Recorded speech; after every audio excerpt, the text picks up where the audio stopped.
Hola amigos. Today I'm going to show you a new way to handle baseboards in a modern home. So let's start with a little history lesson. Why do we have trim? Well, I'll tell you.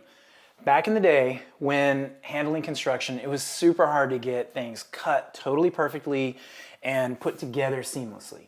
So as a result of that, what was called beauty mold was used to cover up all the imperfections, right? And so one day I asked myself a question, because I'm a pretty minimalist dude, and I was like, why do we keep doing this stinking trim? And so I had been doing 1x4s and 1x4s and 1x4s, and I was just so just over working with 1x4s. I had had some buddies that had showed me ways of cutting the 1x4s down, ripping them a little bit, and just turning them into 1x3.5, so you're looking at something different. And I was like, God, there's got to be a better way. And there actually was. So there's something called flush baseboards. And with flush baseboards, what goes on is you do take a 1x4 and you actually incorporate it inside of the trim plane, and then you have the drywall, inside of the drywall plane, and then you have the drywall plane out with it, and it looks picture perfect. You end up with a nice little line right there, and you've got a flush wall with a flush baseboard. Looks pretty sweet. So after studying that for a while, I asked myself, why do we actually need to have the wood element? And me kind of, again, going back to my minimalistic roots, I was like, man, there's got to be something cooler and better. And so I came up with my own design and my own innovation and just tried it out. And of course, a good way to practice is on your own home, right? So that's exactly what I did in my house, and I made my entire home trimless. No base, no case that was visible. And so, there's probably a lot of questions that come in when you hear that. You're like, well, how robust is that? There's got to be a reason that this trim is being used. You got, questions like paint and scuffing from vacuum cleaners and brooms and mop and all that jazz.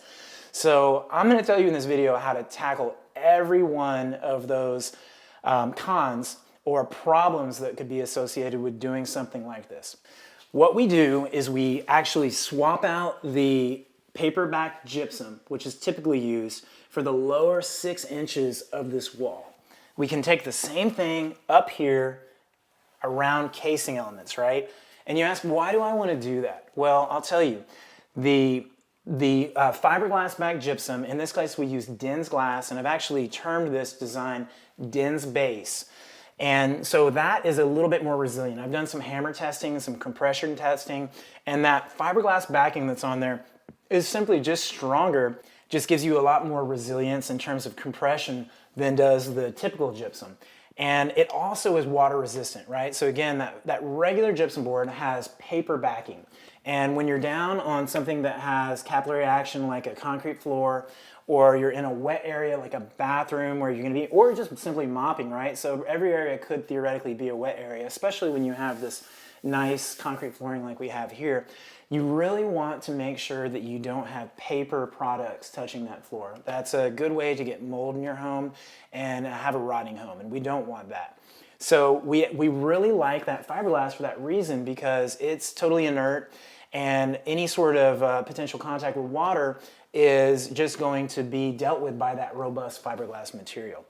Kind of a belt and suspenders approach to that, and to avoid that capillary action, we like to actually lift the fiberglass up off the floor a little bit, and then we'll cap it to get this really pretty line with what's called a metal L reglet. Looks something kind of like this, right?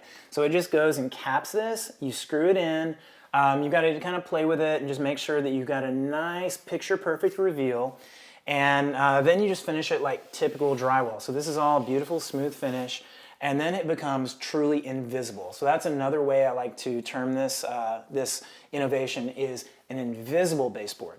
And so that gives you the cleanest, most seamless, most monolithic looking wall that you can possibly imagine. And again, one con that happens with this detail is sometimes people say, hey, the paint's just not going to be as good. When I've got that really good durable enamel paint that usually goes on the top of wood trim materials, you know that it's going to be able to deal with scuffs and that sort of thing, right? So how are we tackling this? I reached out to my buddies at Benjamin Moore, and they really helped me come up with a solution here. They have this product called ScuffX paint, right? So it's a hospital grade, low VOC paint, and it's super scuff resistant. And so that allows you to actually go back and scrub this with cleaning products or mops or what have you, and deal with all those minimal scuffs. I have 3 kids, and this actually works super good. And you can just get it totally clean at any time. And I would say it is very equivalent to any sort of enamel paint on the market that is going to typically go on wood products. And again, you don't have a change of elements. So with fewer elements, it exposes more of the things that we really want to bring to your attention when you experience this home. And for me in this case, it was this sexy floor. Adios, amigos. So I think it's really important in both building and in life to develop your own signature. And for me, one of my signature details is all of this minimalistic stuff. People know me as the artist builder, and they're like, he just does this stuff that is so stinking clean, right? And again, this is what I'm talking about. I'm talking about sexy, I'm talking about minimalistic, I'm talking about seamless. And guys, when somebody looks at this type of stuff, a lot of times they're like, hey, did Doug Cameron do that?